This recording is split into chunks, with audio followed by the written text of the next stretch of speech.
السلام عليكم خواتاتي، ان شاء الله يلقاكم هذا الفيديو في احسن الاحوال. اليوم ان شاء الله جبت لكم هاد لي شوسون ولا سيجار بالعجين المورق، حاجه بنينه بزاف وهايله، معسلات ان شاء الله للشهر الكريم اذا بغيتوا تنوعوا.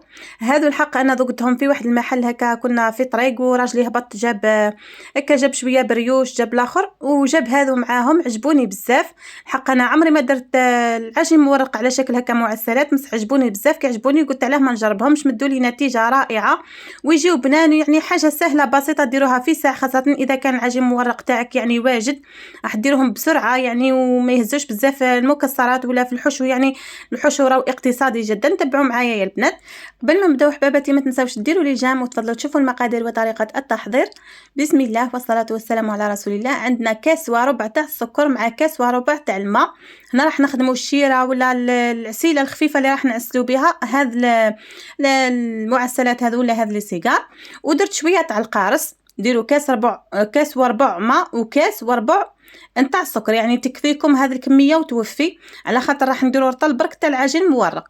ورطل تاع العجين المورق راهو يخرج لك كميه ما شاء الله، يعني تسهروا بهم ولا تحطوهم هكا، يعني راح يكفيكم على كل حال، يعني تجيكم كميه تاع 15 حبه هكا يعني يكفيكم.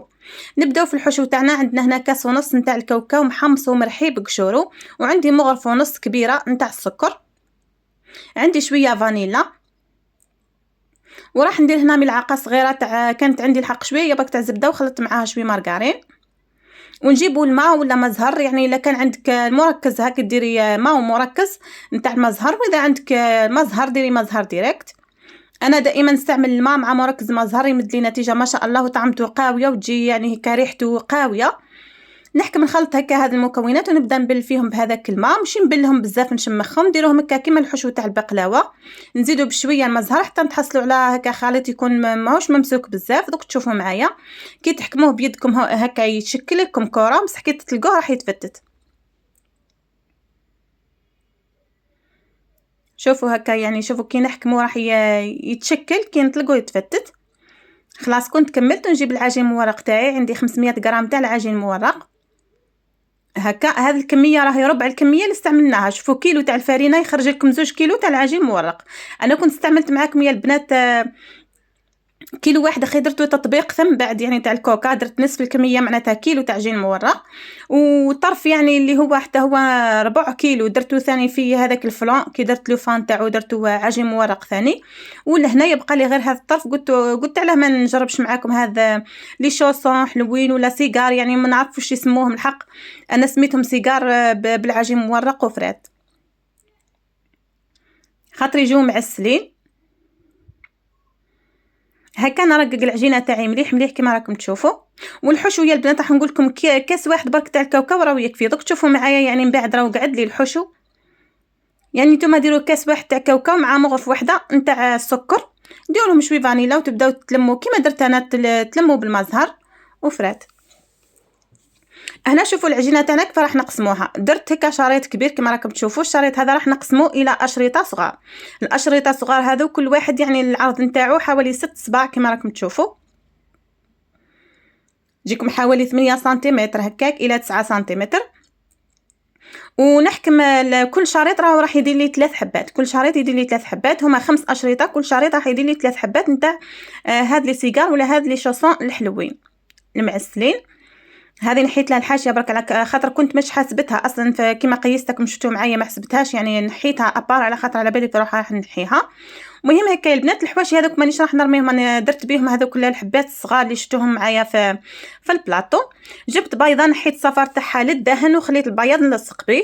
هذاك الصفار زدت له شويه من المزهر هذاك اللي كان عندي اللي درته في الكاوكاو باش يمد لي هكا ينحي لي الزفار هذاك تاع البيض والبياض، يعني خليته نلصق به. شوفوا طريقه العمل راهي سهله خلاص. شوفوا تحكموا ديروا شويه حشو، يعني يا ربي هكا ملعقه صغيره تاع مش الصغيره خلاص، هذيك المتوسطه تاع الزرير، ديروا هكا في الوسط وتلصقوها المره الاولى مليح، ترولي وهكا المره الاولى تلصقوها وتخليو حوالي سنتيمتر واحد برك تدهنوا به البيض وتلصقوا به. هذه هي الطريقه البنات. دوك نزيد ندير معكم واحده اخرى، نزيد ندير معكم زوج اخرين باش تفهموا الطريقه مليح، على خاطر هذه طريقه شغل جديده شويه. مالفين لي شوسون هكا كيعودوا مالحين نديروهم حتى هكا كي الباغيت هكا كبار، من بعد كي يطيبوا باش نقسموهم. انا الحق انا استعملتهم مرات، يعني شفت هكا الحاجه شفتها وكليتها الحق جاتني بنينه، وداروا فيها هما الكاوكاو اللي داروا هكا شوي خشين، شغل كونكاسي برك هكا خشين شويه مش رقيق، وطعمت فيه طعمت ما زهر، طعمت شغل داروا لاغون تاع اللوز داروا. انا ما بغيتش ندير لي زاغوم، يعني درت غير بالكاوكاو بقشرو جا بنين بزاف. هكا البنات الجهه اللي نقفلوا عليها دائما تجي هي التحتانيه. نزيد ندير لكم هذه، شوفوا الحاشيه اللي مش مفينيه جبتها هي الاولى باش تجيني الحاشيه الاخرانيه مفينيه. درت هكا الكاوكاو تغلقوا المره الاولى وتخليو حوالي 1 سنتيمتر، هذاك كل 1 سنتيمتر ولا 1.5 ديروا له هكا بياض البيض تغلقوا به. طريقه سهله جدا وبسيطه، قلت لكم كي يكون عندكم العجين مورق واجد راح ديروهم بكل سهوله بكل بساطه. هنا هذا الكاوكاو اللي قعد لي البنات، كاوكاو يعني مشمخ بالما زهر وكل شيء، قعد لي درته في بورطمونجي، درته في الكونجيلاتور على بالي كان ننساه يعني نديرو الفوق وننساه راح يفسد لي في ساعه، خاطر مشمخ بالما زهر. وهنا كنت نشرح لكم بلي لازم تخليو شوي فراغ هكا، فراغ شوي بيناتهم ما تحصروهمش بزاف، خاطر من بعد العجينه المورقه تاعنا راح تتنفخ، يسمى لازم تخليو قسمه تنفخ الحبه. هذا البلاطو يا البنات 25 على 25 سنتيمتر، راح يهزلكم الكميه قد. شوفوا بقاو لي شويه حبيبات هذوك الصغار تاع الحواشي هذوك اللي شيت لي نحيتهم روليتهم حطيتهم حتى هما هكاك. مهم هزت لي كميه تاع 500 غرام تاع العجين مورق قد. دهنتهم هذاك صفار البيض يا البنات وشلطتهم كامل هكا بالموس باش يبان التوريق فيهم. كي تشلطوهم خير من تخلوهم ما تشلطوهمش، يعني كي تشلطوهم تلقى العجين مورق منين يطلع ويتنفخ. دونك راح درت لهم جلجلانيه برك وراح ندخلهم للفور.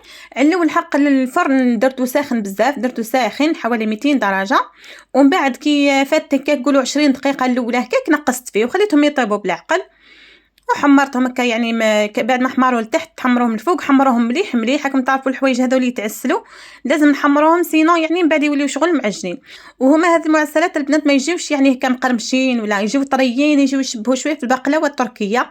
البقلاوه التركيه تجي طريه على خاطر يعسلوها بالشربت تعود خفيفه، تجي هكا طريه شويه، محسوب يجيو كيما هكا كيما البقلاوه التركيه، هما بلا تعب يعني بلا ما تتعبي بزاف. حتى اذا كنتي شاريه العجينه المورقه واجده ولا الاخر ديريهم يعني بكل سهوله. شوفوا يعني اللي بالنسبه للبنات اللي ما يخدموهاش في الدار ولا يعني ديروهم بكل سهوله، تعود كلش واجد. ديروا الحشو تاعكم وديروا هذاك العسيله تاعكم اللي ما تجي خفيفه ما تجي ثقيله، كيله بكيله تاع السكر وتاع الاخر فرات يعني تجيكم قد. شوفوا كيفاه يجيو معسلين وبنان، وحاجه يعني تقدروا تسيوها هكا رمضان ولا غير بنان بزاف. شتو كيما كانوا يطيبوا الريحه تاعهم قاعده تضرب على بالكم. العجين مورق فيه الزبده، يعني الريحه هذيك تاع الزبده تضرب ريحه الماء زهر واحد، الريحه تقتل تهب الفرات. نتمنى احباباتي تكونوا يعني تكون عجبتكم هذه الوصفه وتسيوها. ما تنسونيش من دعمكم بتعليقاتكم الجميله طبعا وباعجاباتكم اللي تحفزني دائما. السلام عليكم ورحمه الله وبركاته.